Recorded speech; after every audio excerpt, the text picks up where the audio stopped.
অনেক দিন পরে বুটের ডাউল দিয়ে খাসির গোস্ত রান্না করব। সো হ্যালো এভরিওয়ান, আসসালামু আলাইকুম। কেমন আছেন সবাই? আশা করছি ভালো আছেন। তো চলে আসলাম নতুন একটা ভিডিও নিয়ে। আজকে রান্না বান্নার ভিডিও। আমি আজকে আপনাদেরকে রান্না করা দেখাবো। আমি বুটের ডাউল দিয়ে খাসির গোস্তের হাড্ডিগুলোকে কিভাবে রান্না করি। তো আমি প্রথমে এই মশলাগুলো কি কি মশলা দিয়েছি এই ফুটেজগুলো আমি নিতে পারি নাই।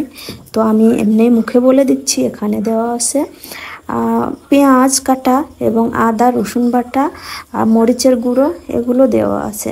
তারপরে গরম মশলা দেওয়া আছে, তেজপাতা দেওয়া আছে। তো এগুলোকে আমি কড়াইয়ের মধ্যে তেলের সাথে দিয়ে কষায় নিচ্ছি, ভালোভাবে কষায় নিচ্ছি। কষায় নেওয়ার পরে আমি বুটের ডাউলগুলো এখানে দিয়ে দিচ্ছি। তার আগে একটা কথা বলি, এই বুটের ডাউল কিন্তু আমি ভেজে নিয়েছিলাম প্রথমে। তো ভেজে নেওয়ার ফুটেজটা অবশ্যই দেখছেন। তো বুটের ডাউল যদি আপনি ভেজে রান্না করেন তাহলে দেখা যাচ্ছে যে আলাদা একটা স্মেল আসে এবং মানে রান্নাটা অনেক স্বাদ হয়। আর যদি আপনি ভেজে না রান্না করেন তাহলে একটু গন্ধ করবে, কাঁচা কাঁচা গন্ধ করবে।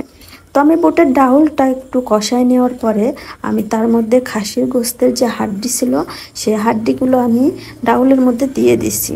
তো এখন সুন্দর মতো কষাইতে হবে। আর আরেকটা কথা বলি, আমি কিন্তু ওই রকম পাকা রাঁধুনি না। আসলে ভুল ত্রুটি হইলে অবশ্যই ক্ষমার দৃষ্টিতে দেখবেন এবং ধরিয়ে দিবেন যে আপু এটা ভালো হয় না, এটা করতে হবে। আমি শুধরাবো, ঠিক আছে? আমি শিখতে চাই আপনাদের কাছ থেকে। তো এখানে কষানোর পরে আমি এক জগ পানি ঢেলে দিলাম, যে এগুলোকে সুন্দর মতো সেদ্ধ করতে হবে। সেই পরিমাণ মতো আমি পানি দিয়ে দিলাম। মানে এখানে যে ডাউলটা দিছি এই ডাউলটা কিন্তু এখনও সেদ্ধ হয় নাই, ঠিক আছে? আমি যে পরিমাণ পানি দিয়েছি এই ডাউলটা সেদ্ধ হবে, প্লাস হাড্ডিগুলো সাথে যে গোস্ত লেগে আছে ওগুলো অনেক সুন্দরভাবে সেদ্ধ হয়ে যাবে। আপনি যে কোনো কাজ করতে গেলে সব থেকে বেশি প্রয়োজন হবে আপনার মনোবল এবং ধৈর্য। আপনার মনোবল যদি অটুট থাকে তাহলে আপনি সাকসেস হতে পারবেন ইনশাল্লাহ।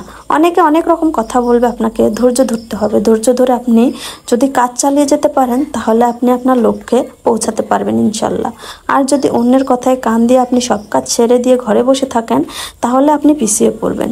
একটা কথা মনে রাখবেন, আপনি একদিন না খেয়ে থাকেন এই সমাজ আপনাকে দেখবে না, কিন্তু একটা ভুল করে দেখেন এই সমাজ আপনার জন্য বিচার বসিয়ে দিবে।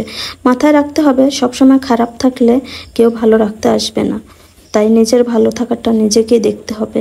আপনি যখন সৎ পরিশ্রম করে একটু আপ হতে থাকবেন তখন আপনাকে ডাউন করার জন্য লোকের অভাব থাকবে না। সবাই ভালো থাকবেন, সুস্থ থাকবেন। আজকে ভিডিওটা পর্যন্ত। সবাইকে টাটা এন্ড টেক কেয়ার।